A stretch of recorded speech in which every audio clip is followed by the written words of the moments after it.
5 Breakup Fallacies That Subtly Screw You Over by Jancar.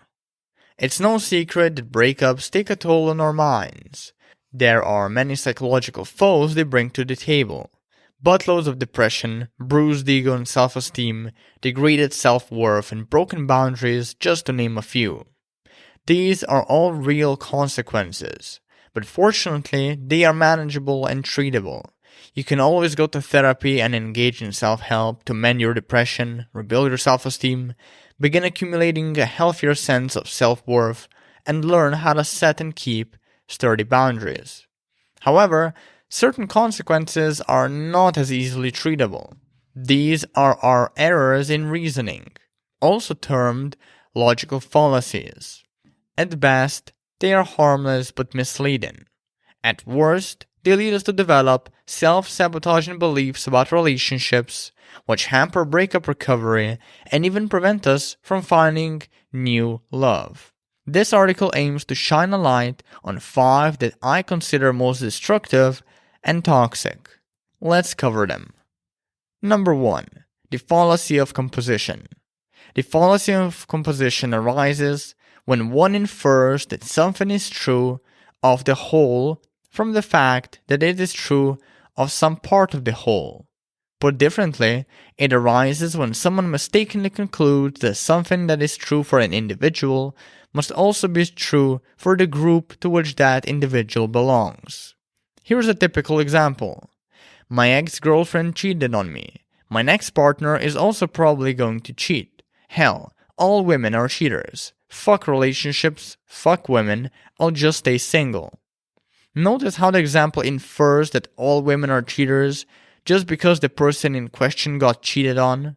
This abrupt jump to an invalid conclusion is the composition fallacy in action. Here are a few more examples of this fallacy. My stoner ex-boyfriend only wore Supreme branded, oversized, and baggy clothing. Therefore, all men who wear Supreme branded, oversized, and baggy clothing are low-life stoners that I should stay away from. My ex-girlfriend loved it when I hit her ass while having sex. Therefore, all women like to be spanked while having sex. My ex-boyfriend constantly played video games and gave me little to no attention because of them. Therefore, all men who play video games are neglecting partners. 2. The fallacy of division. The fallacy of division is the opposite of the fallacy of composition. It acts up as soon as you take one global group trait and assume it must be true for every individual inside, or sometimes even outside, that group. For instance, fans of Ninja Turtles love pizza. Billy is a fan and she watches Ninja Turtles every day. Therefore, Billy loves pizza. But here's the reality. Even though numerous Ninja Turtle fans love pizza, primarily due to Michelangelo's ecstatic influence, not all of them do. Some prefer hamburgers, some anchovies, and others the good old maggot cheese. Here are a few more examples of this fallacy. Men prefer thin and athletic women with big breasts, so every man must have the same desires for their perfect partner or playmate.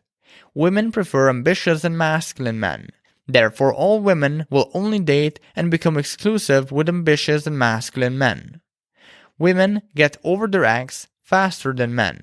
Therefore, all women get over their exes faster than men. Handling post-breakup emotions is easier for women than it is for men. Therefore, all women have it easier when handling post-breakup emotions. 3. The bandwagon fallacy.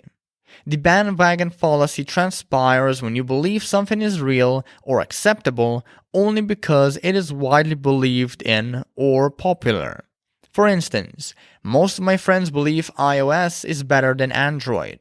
Therefore, iOS must be the superior operating system. Now, here's how this seemingly innocent fallacy can fuck up someone's entire love life.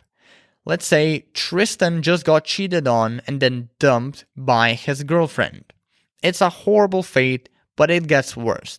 Most of Tristan's guy friends also got cheated on by their partners, so they developed a global belief that all women are cheating bitches.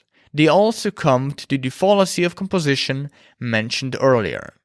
Naturally, Tristan talked to his friends about his betrayal one day, compared his partner with theirs, and in the end, adopted the same belief they had: all women cheat. And since his mindset was, if all my betrayed friends say women are cheaters, then it must be true.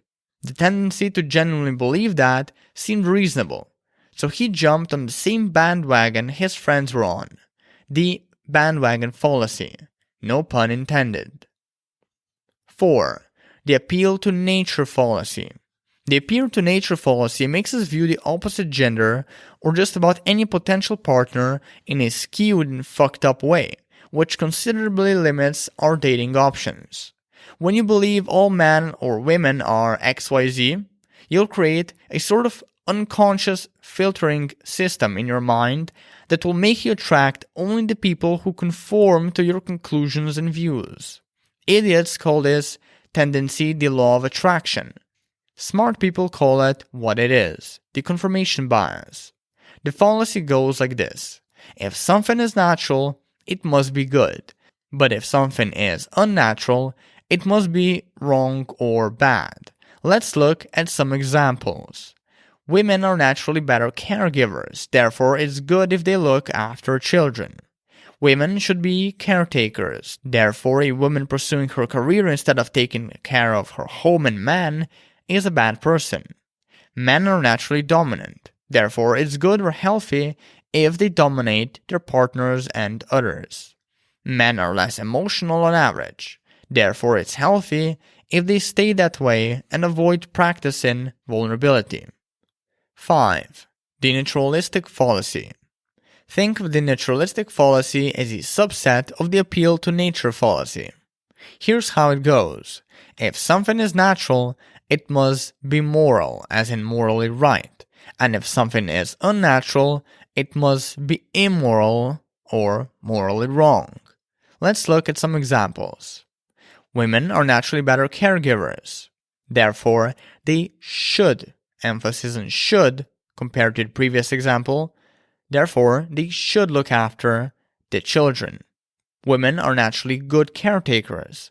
Therefore, they shouldn't be pursuing a big career. Men are naturally dominant. Therefore, they should dominate their partners. Men are less emotional on average. Therefore, they shouldn't bother practicing vulnerability. Can you spot the subtle differences between the naturalistic and odd fallacy and the appeal to nature fallacy? While the appeal to nature fallacy makes a general claim of goodness or healthiness, the naturalistic fallacy makes a moralistic value claim. You can also deduce from previous examples that people often intertwine and use the two last fallacies in gender roles and sexuality discussions. Ultimately, know this: we all have these fallacies, and their intensity is always proportional to the intensity of our breakup. The more traumatic your breakup, the deeper the fallacies. Now, while you can't get rid of your fallacies, you can learn to manage them better. The way you do this comes down to acknowledgement and self-awareness. First, you must consistently and consciously acknowledge what these fallacies really are.